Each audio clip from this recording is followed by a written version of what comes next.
ഇതിന് പുറകിൽ ഒരുപക്ഷെ ഒരു പ്രകൃതി സത്യം ഒളിഞ്ഞു കിടക്കുന്നുണ്ടെന്ന് ഈ അടുത്ത കാലത്താണ് ഞാനും വായിച്ചത്.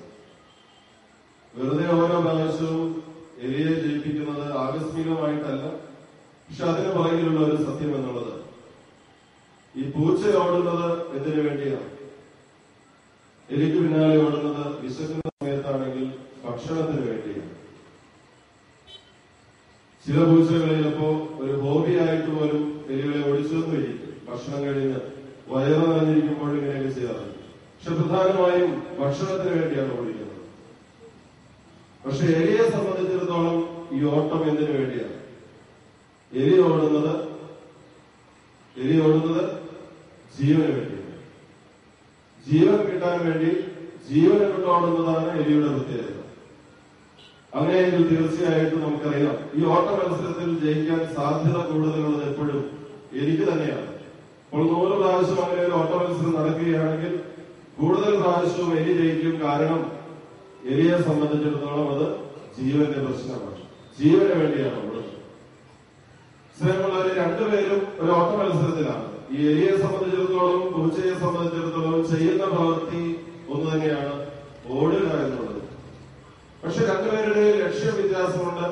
ഒരാള് ഭക്ഷണത്തിന് വേണ്ടി ഓടുന്നു, ഒരാള് ജീവന് വേണ്ടി ഓടുന്നു. നമ്മുടെ ഓരോരുത്തരുടെയും ജീവിതത്തിന്റെ ലക്ഷ്യങ്ങളാണ് നമ്മുടെ ഓട്ടത്തെ നല്ലതോ അതുമല്ലെങ്കിൽ അർത്ഥശൂന്യമോ ഒക്കെ മാറ്റി തീർക്കുക. നമ്മുടെ ലക്ഷ്യം എന്താണോ അതനുസരിച്ച് നമ്മുടെ ഓട്ടത്തിന് പ്രതിഫലം ലഭിക്കും. നമ്മളൊക്കെ മരണസമയത്ത് ശവസംസ്കാര ശുശ്രൂഷയിൽ പങ്കെടുക്കുമ്പോൾ അവസാനമായിട്ടൊരു പ്രാർത്ഥന നമ്മൾ കാണും. ഞാൻ നല്ലവണ്ണം യുദ്ധം ചെയ്തു, എന്റെ ഓട്ടം ഞാൻ പൂർത്തിയാക്കി, അതിനാൽ നീതിയുള്ള ന്യായാധിപനായ കർത്താവ് എന്നെ ഒടിയണിയിക്കട്ടെ എന്ന് പറഞ്ഞുകൊണ്ട്. പൗലോസ്ലീഹ പറയുന്നത് പോലെ നമ്മൾ വലിയൊരു ഓട്ട മത്സരത്തിൽ തന്നെയാണ്. മനുഷ്യരായ നമ്മെ സംബന്ധിച്ചിടത്തോളം രാവിലെ മുതൽ വൈകുന്നേരം വരെ ഈ ഓട്ട മത്സരം ഇങ്ങനെ ആരംഭിക്കുകയാണ്. അത് പലതരത്തിലുള്ള ലക്ഷ്യങ്ങളോടുകൂടിയാണ്. ഈ ഓരോ ലക്ഷ്യങ്ങളുമാണ് ഒരുപക്ഷെ നമ്മളുടെ ഓട്ടത്തിന് അർത്ഥശൂന്യതയോ അർത്ഥമോ ഒക്കെ ലഭിക്കാൻ കാരണമാകുന്നത്.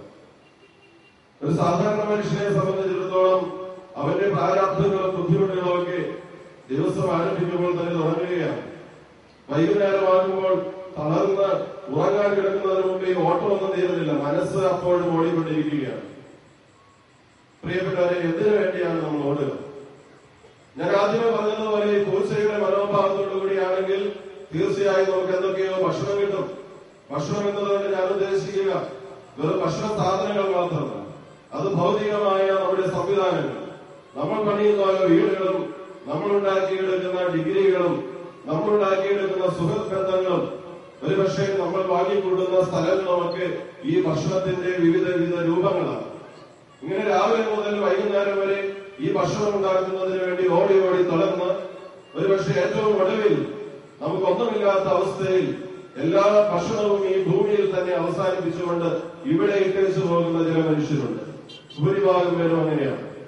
പക്ഷെ അവർക്കൊക്കെ ഈ ഓട്ടത്തിൽ നഷ്ടപ്പെട്ടത് അവരുടെ ജീവനാണ്. ഇന്ന് വിശുദ്ധ സെബസ്ത്യാനോസിനെ കുറിച്ച് പറയുമ്പോൾ അദ്ദേഹം ഓടിയത് ജീവന് വേണ്ടിയാണ്. ജീവൻ ലഭിക്കണമെന്നുള്ള ആഗ്രഹത്തോടുകൂടി അദ്ദേഹത്തിന്റെ ജീവിതകാലത്ത് സുഖങ്ങളും ഭക്ഷണവും സ്ഥാനമാനങ്ങളും അദ്ദേഹത്തെ സംബന്ധിച്ചിടത്തോളം എല്ലാ ഭൗതിക സാഹചര്യങ്ങളും ഉപേക്ഷിക്കാൻ ശ്രമിച്ചപ്പോൾ തന്നെ അദ്ദേഹത്തിന്റെ ഓട്ടത്തിന്റെ ലക്ഷ്യം ജീവനിലേക്കാണ്. എല്ലാ വിശുദ്ധാത്മാക്കളും ഇപ്രകാരം ജീവൻ ലഭിക്കുന്നതിന് വേണ്ടി ഓടി ഏറ്റവും ഒടുവിൽ ജീവൻ ലഭിച്ചു, സ്വർഗീയ സമ്മാനവും കിരീടവും ലഭിച്ചു എന്നൊക്കെയുള്ള സന്തോഷത്തോടുകൂടി കഴിയുന്നതാണ് ഇന്ന് നാം അവരെ അൾത്താരയിലൊക്കെ അനുസ്മരിക്കുന്നതിനുള്ള കാരണം. ഇങ്ങനെ ജീവൻ നേടിയവർ മാത്രമേ മറ്റുള്ളവർക്ക് ജീവൻ നൽകിയിട്ടുള്ളൂ. സമാധാനവും ശാന്തിയും നേടിയവർ മാത്രമേ മറ്റുള്ളവരുടെ ജീവിതത്തിലേക്കും ആ സമാധാനവും ശാന്തിയും ഒക്കെ കൊടുത്തിട്ടുള്ളൂ. നമുക്കറിയാം എങ്ങനെയാണ് ഈ ജീവിതകാലത്ത് മുഴുവൻ ഇവർ ഓടിത്തീർന്നപ്പോൾ ജീവൻ ലഭിച്ചതെന്ന്. അത് അമ്പെയ്തുകൊണ്ട് ഒരു ദിവസത്തെ ഏതെങ്കിലും ഒരു മണിക്കൂറിന്റെ പ്രത്യേകതയിലൊന്നുമല്ല വിശുദ്ധ സെബസ്ത്യാനോസിന് ആ വലിയ രക്തസാക്ഷിത്വത്തിലൂടെ ജീവൻ ലഭിക്കുക. അതൊരു ജീവിതചര്യയിലൂടെ, ജീവിത സാഹചര്യങ്ങളിലൂടെ അവിടുന്ന് രൂപപ്പെടുത്തിയെടുത്ത ഒരു കാര്യമാണ്. ഓരോ ദിവസവും ജീവിത രീതി.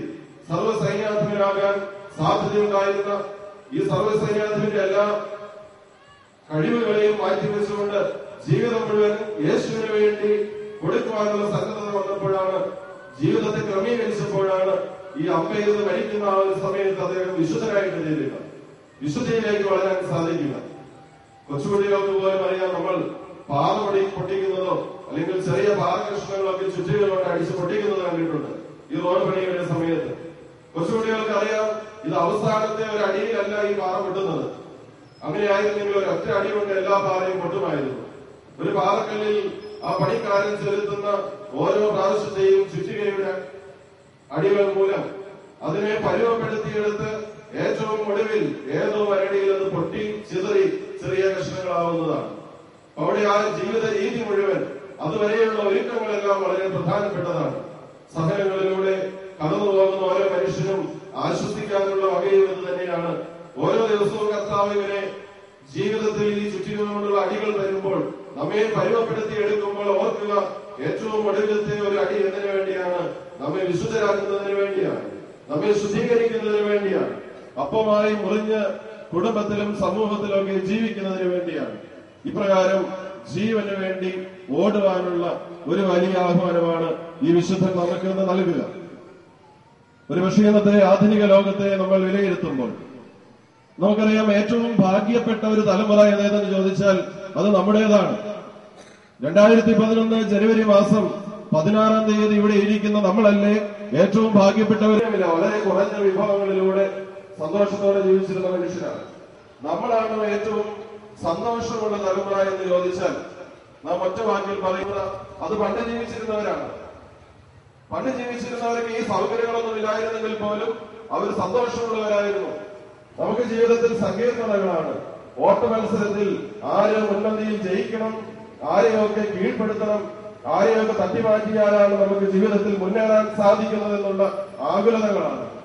അതുകൊണ്ട് തന്നെ പലപ്പോഴും സന്തോഷം അനുഭവിക്കാൻ നമുക്ക് സാധിക്കുന്നില്ല, മനസ്സിന് സ്വസ്ഥത ലഭിക്കുന്നില്ല. സാമൂഹിക ശാസ്ത്രജ്ഞന്മാർ പറയുന്നത് ഇന്നത്തെ തലമുറയ്ക്ക് ദൈവവിചാരം കുറഞ്ഞു പോകുന്നതിന് കാരണമെന്നുള്ളത് ഇന്നത്തെ നമ്മുടെ പുരോഗതിയാണ്.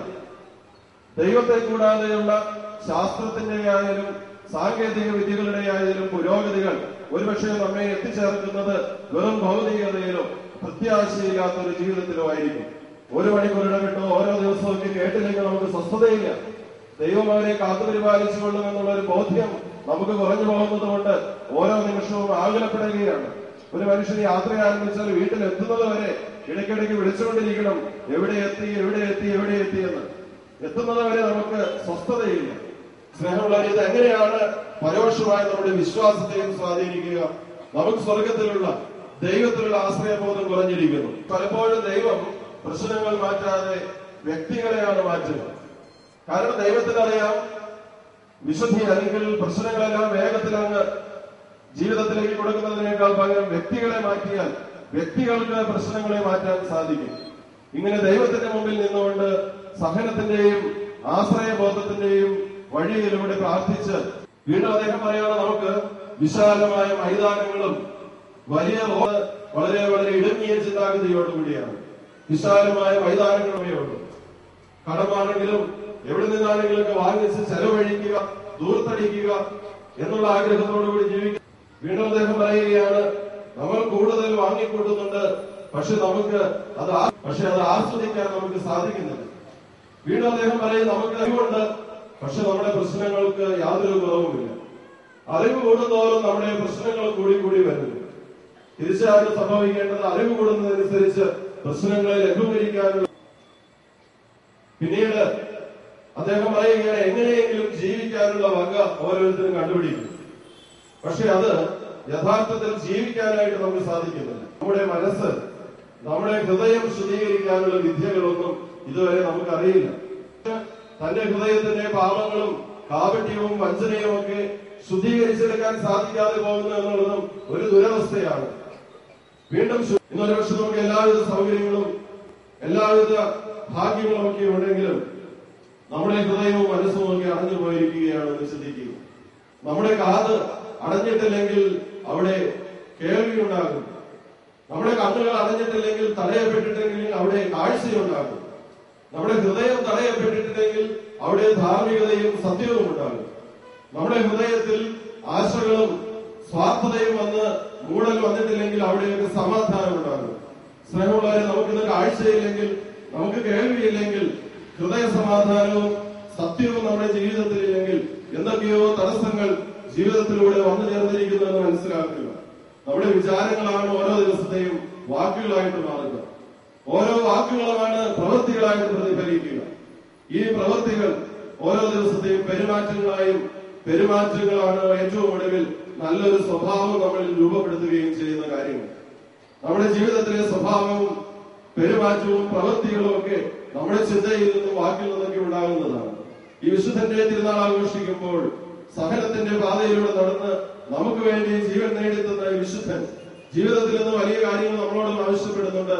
ഓരോ സാഹചര്യങ്ങളിലും അനുദിന ജീവിതത്തിലുമൊക്കെ വിശുദ്ധിയോടുകൂടി, താല്പര്യത്തോടുകൂടി, കണ്ണുകൾ തുറന്ന്, കാതുകൾ തുറന്ന്, ഹൃദയത്തിൽ നിന്ന് സ്വാർത്ഥത നഷ്ടപ്പെടുത്തിക്കൊണ്ട് വിശുദ്ധിയിലും ധാർമ്മികതയിലും ഒക്കെ ജീവിക്കാനുള്ള ഒരു വലിയ വിളി.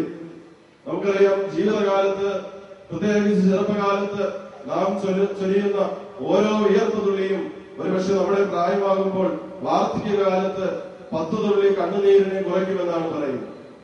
നാം ഈ ലോകത്തിൽ ചിന്തുന്ന ഓരോ വിയർപ്പ് തുള്ളിക്കും വിലയുണ്ട്. അത് വാർദ്ധക്യമാകുമ്പോൾ നമ്മുടെ ജീവിതത്തിലെ 10 തുള്ളി കണ്ണീരിനെ ശമിപ്പിക്കുമെന്നാണ് പറയുന്നത്.